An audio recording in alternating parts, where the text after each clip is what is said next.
Hello and welcome back to Unlimited with Arundhati.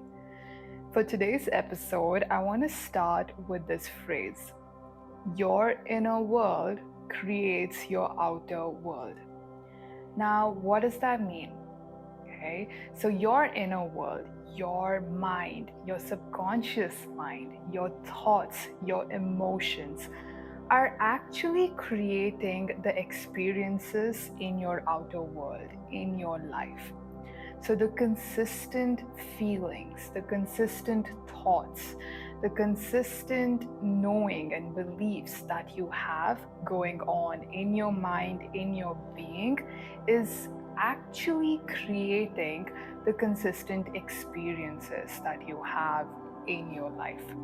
Okay, it's basically manifestation broken down into simple terms on how it actually works. So, in many ways, you are actually creating your life, and life is not really happening to you, but you're making it happen to yourself. Now, you could be doing this consciously or unconsciously. And let's be honest, most of us do it very unconsciously. Most of us just go with the domain feelings, the thoughts that have been running for years in our mind, even without acknowledging it, without noticing it.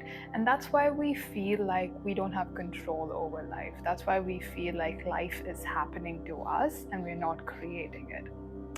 But I'm here to pop that bubble because you are creating your life. The experiences that you are having is actually a reflection of what's going on internally in your being. Okay? And I want you to remember this as we move forward with today's episode. Because in today's episode, we are actually going to speak about how to reprogram, how to rewire your brain using some of Joe Dispenza's methods. Now, it's pretty simple from what I shared earlier why reprogramming or rewiring your brain might be important. As you can see, most of what happens, almost everything that happens with life, is a reflection of what's going on in your brain, in your being. And what actually is going on in your mind, what is going on in your brain, is a set of reflections of your beliefs, of your thoughts, of your emotions that are playing out most of the time unconsciously.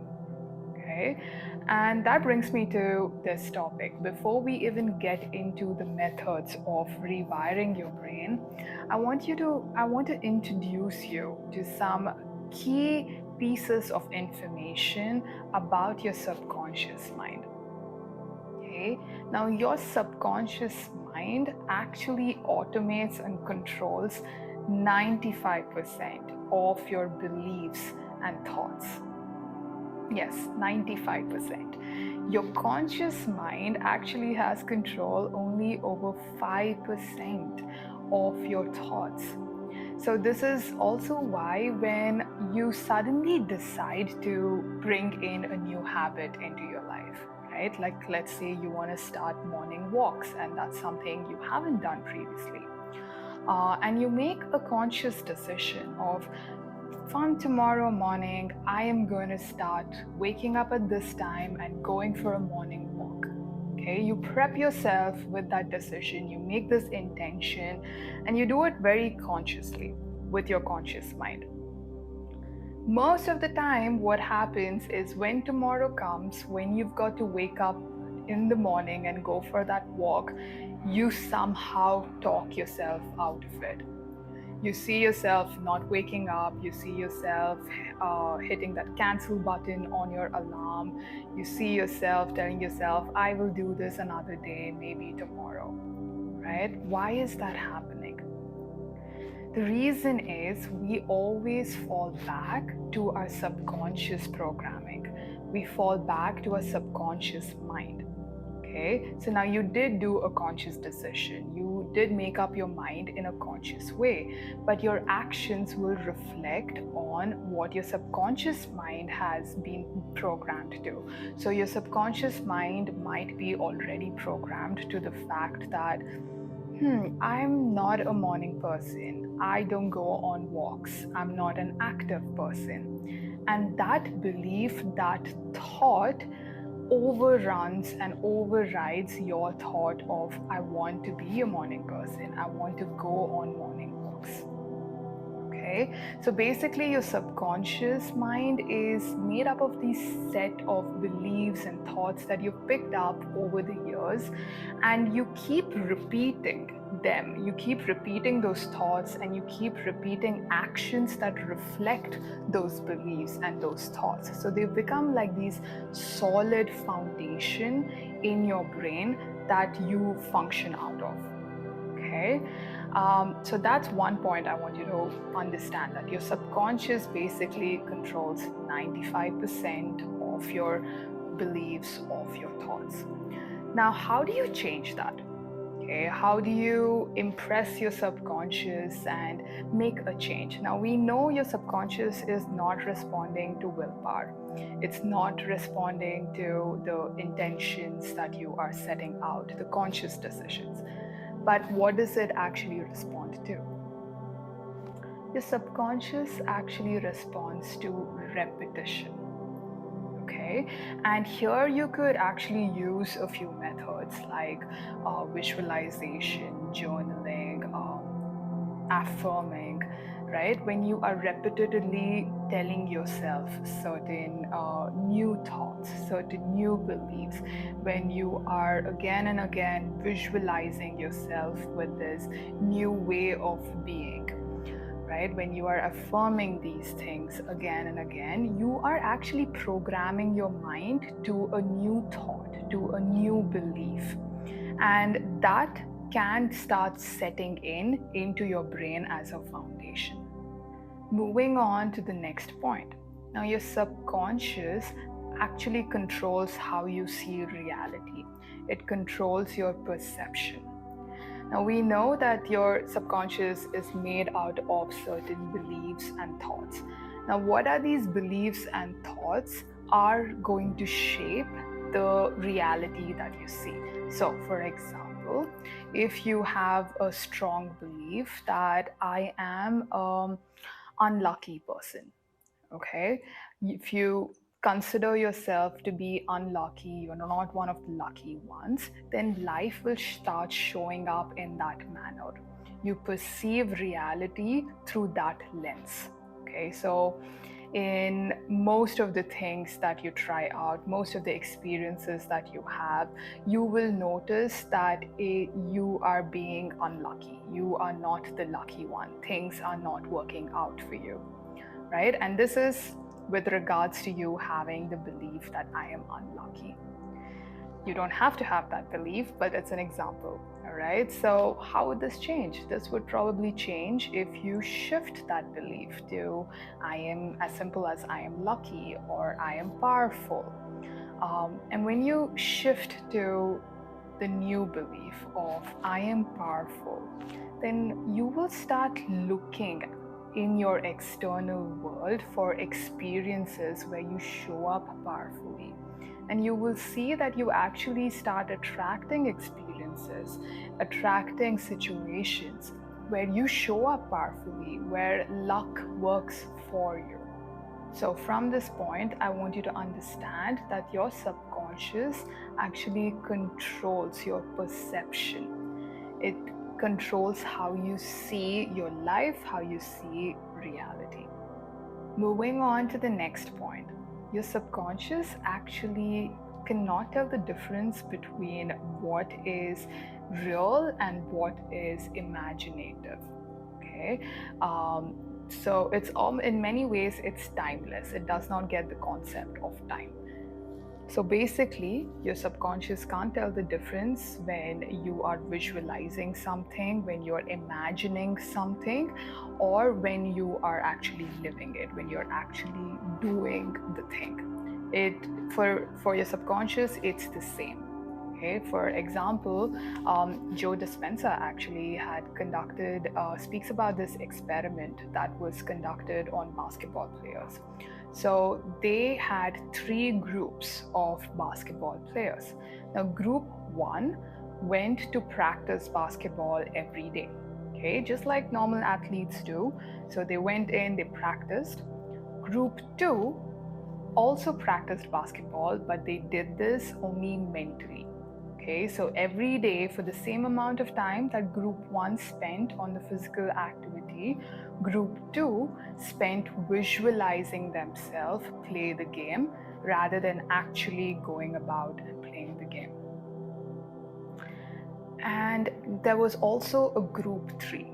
Now, this group three did the physical activity, plus they did the visualization, the mental rehearsal of the activity. Okay. And what they noticed at the end of this experiment is that group one and group two had the same level of performance in an actual game. Okay, so group one was the one that did the physical activity, that went and practiced. Group two was the one that did it only mentally. They only visualized practicing. And they showed up in the same part to each other. And interestingly, group three, which did both, showed up better than group one and group two. So, what this experiment tells us is that your subconscious is actually creating your habits. It's creating what you would be doing and how you are showing up. And it really does not make a difference to your subconscious if you are doing that physically or if you are doing that mentally. Okay? It's just about you experiencing that experience, and it could either be physically or mentally. Now, you could use this to your advantage, and we'll be getting into those methods on how you could do that. But know that your subconscious cannot tell the difference between imaginary and real. Now, moving on to the next point is your subconscious actually responds to emotion rather than logic. So, your subconscious does not know the English language, okay? It does not respond to you speaking logic to it. You cannot convince your subconscious into something. You cannot convince it into believing a new thought or believing a new belief. But rather, your subconscious responds to the emotions that you feel. Okay? This is why traumatic experiences have such a hold on us. Something that we experienced, let's say years ago, which was very traumatic, right? It happened only once, but it was super traumatic and it made you respond in a certain way. Now, that response ignites a emotion in you. Okay? And let's say it ignited the emotion of fear. Okay, so let's take an example so it makes more sense, right? Let's talk about maybe back in school days when maybe one of your professors, one of your teachers, had a really bad response to how you showed up in school. Okay, and that left you with a feeling of fear from feedback. Let's say a professor gave you some feedback on something you did, and you didn't like it, but in fact you actually were scared of her response because you made meaning of I'm not a good student, I'm not a good kid, whatever it might be. Okay? And that could have been your traumatic experience. This is just an example. So what happened then is because of the feedback, it created fear in your emotion. Now your subconscious took that as, if I'm going to get feedback, I am going to be scared of the feedback. It's going to create fear in me. So let's move that to your adult life. How this could show up is you might avoid getting feedback. You might avoid wanting to know how you did. because it's going to create fear in you. Okay? Or if somebody has given you any feedback around something, instead of taking the feedback for what it meant, you could start internalizing it as, I'm not good enough. This person does not look at me as deserving. I don't deserve to be here, and whatnot. So you see what's happened here. You had a basic experience. Okay, you had an experience where a teacher, a professor did not approve of something you did. You took that as feedback, as fear. You stored it as fear in your body. So your subconscious made a meaning through the emotion that you felt. Now, why is this important to understand? Is because we can use this to reprogram your mind, to reprogram your subconscious belief. Now, the previous belief you made was as a kid. You probably were 5, 6, 7, 8 years old, and you didn't know any better. You were just a child. But what it's doing is you are living your adult life with that 6-year-old mindset, with that 6-year-old response to something that happened. So, in your adult life, this is what you could do. Now that you understand that you cannot talk yourself out of a belief with your subconscious, because your subconscious does not understand logic, but your subconscious understands emotion. So, to reprogram your brain, to speak to your subconscious, there has to be an emotion attached. Okay, previously we spoke about how you could impress your subconscious by having repetitive actions. And some of these repetitive actions, some of the tools that could help you in that is through journaling, affirming, visualizing. But what you could add to that as well is an emotion attached to it. Okay, so when you are journaling, when you are visualizing of something that you want to bring into your life, a new habit or a new vision itself, right? Make sure you attach an emotion to it, an emotion of happiness, an emotion of, and basically any kind of an elevated emotion. Okay, so let's move on. Actually, there's another point as well. This, with understanding that your subconscious responds to emotions, you will also understand why we are stuck in survival mode. Because a lot of our thoughts and beliefs have come a place of keeping us in survival mode for a very long time. And I'm not even talking about from when you are born, but this is passed on through generations. We are taught to survive, right? And that becomes the foundation of our belief systems. So, to move out of survival mode into creation mode, into experiencing mode, it is important to understand this concept. Great. Now that we have those points covered, let's get into how do you actually rewire and reprogram your mind. Okay, we are getting into Joe Dispenza's methods now. Now, one of his methods is mental rehearsal. Now, mental rehearsals could basically be visualization, doing something mentally repeatedly. Okay, that sentence didn't make sense. Let's try that again. It's basically visualizing or repeating a desired outcome that you want in your mind again and again. Right? So let's say there is a new habit you want to get in. Let's take that same habit of maybe going on a walk every day, right? So if you spend, let's say, 5 minutes a day going through that habit in your mind, so seeing yourself waking up early, walking, experiencing how it would feel to wake up early, to go on that walk, how would you feel after that walk? Okay, that's a mental rehearsal. Doing that repetitively, okay, so doing that again and again will help your brain, will help your subconscious to build up on this new way of being. Okay, so that's one technique that you could use, mental rehearsals. A lot of people do this through visualization. There are many visualization meditations as well. But I want you to remember, when you are doing these, please add or please try to feel how it would be while doing these activities, while living that desired outcome. Because what we know from the subconscious is it responds to emotions, not to just logic. It responds to emotions. Okay? Okay, let's move on to his next method.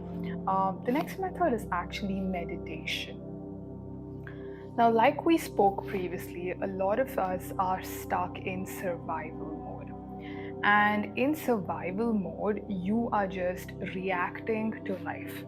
You are trying to just get the basics in. You are mainly in flight or fight mode most of the time.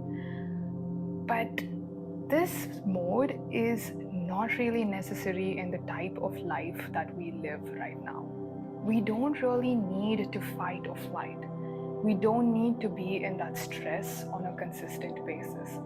Almost all of us live an urban life right now. We have very modern lives, but our being is stuck in the caveman generation, right? Which is not necessary. We don't have to be here. So, for us to have a different experience in life, we have to move from the survival mode into creation mode. And to move from survival to creation mode, there needs to be some kind of a gap in your response. What I mean by that. Now, here's what happens when life is happening, right? When life is happening, when you are triggered, when you react out of stress, you are not going to suddenly remember this video, this episode that you heard, and be like, oh, this particular girl on the internet told me to do so and so, so I'm going to do so and so. Well, in real life, that's not how it happens. When you are triggered, you have an immediate reaction. You respond immediately. So how do we shift that, right? How do we make a change there? That's where meditation comes in. The art of meditating helps you create a pause. Okay? When you are meditating, you are allowing your thoughts to just flow and just wander off. You don't have to interact with these thoughts. You don't have to react to them. You just allow them to be, and you allow yourself to be. When you do that, you allow for a pause, you allow for a break. And doing that again and again helps your mind relax. It helps your mind in understanding that it's okay to give yourself a pause. And it also helps you understand the thoughts that are running consistently in your mind. And it gives you time to understand how you would like to react or respond to these thoughts. They don't have to be from that survival mode. They could be a different response. Okay, so I would actually encourage all of you to try meditation, and nothing of the sorts of like visualizing or any of that.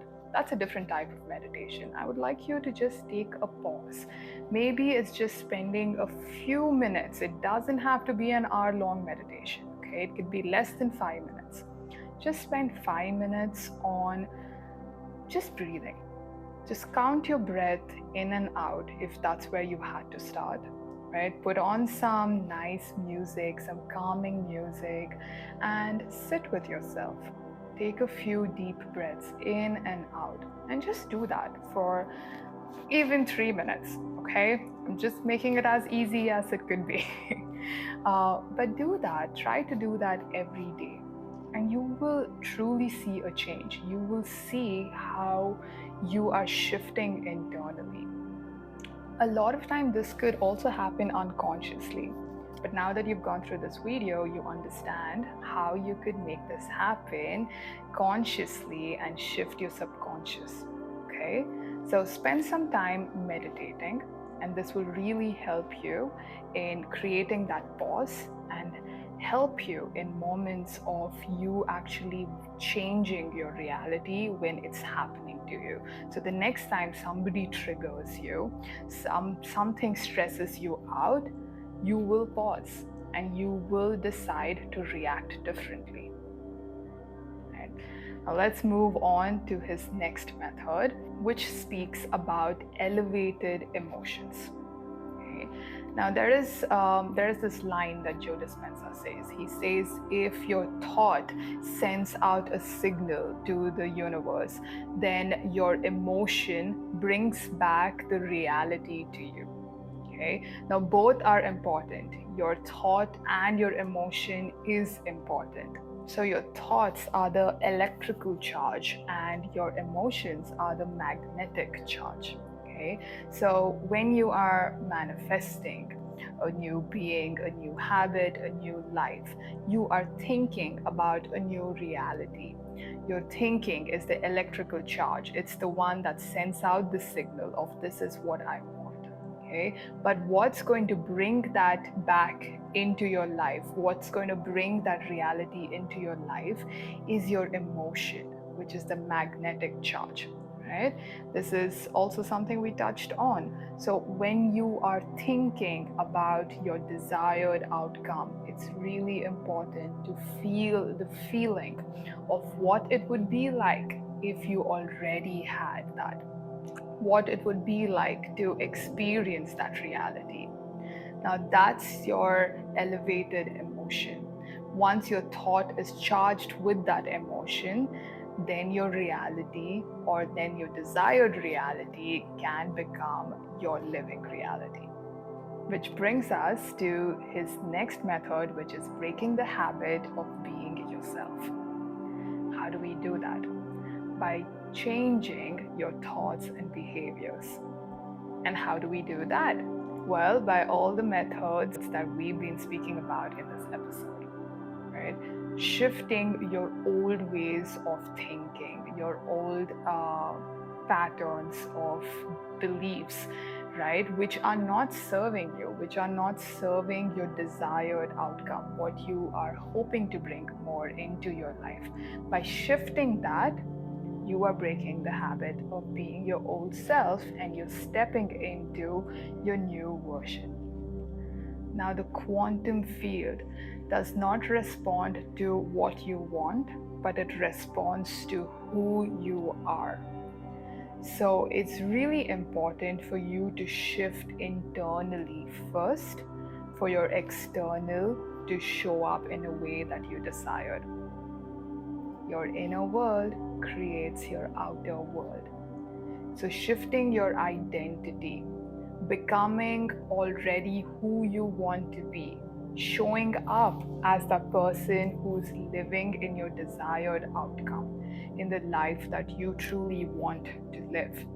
Showing up as that person. How does this person behave? What habits does this person have? How do they feel? How do they think? Working on those aspects first, creating that identity is automatically going to shift your reality. Now remember, time works differently.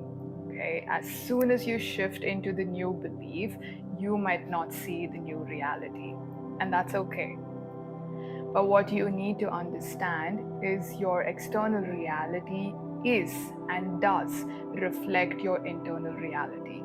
So hold the new identity, become the new identity, shift that internal first, and stay there. And you will see the external, your outer reality shift as well. Perfect. So those were a few methods that Joe Dispenza shares on how you can rewire your brain. But I hope from this episode you were able to understand how you create your life, how you create your reality. And we did touch on subjects like your subconscious mind and how that plays a pivotal role in creating your reality and creating your desires. And I want you to remember that the power is always with you. You are the creator. Start there, and you will be living the most wonderful life that you have always wanted to live. Great, and I'll see you in the next episode. Until then, take care.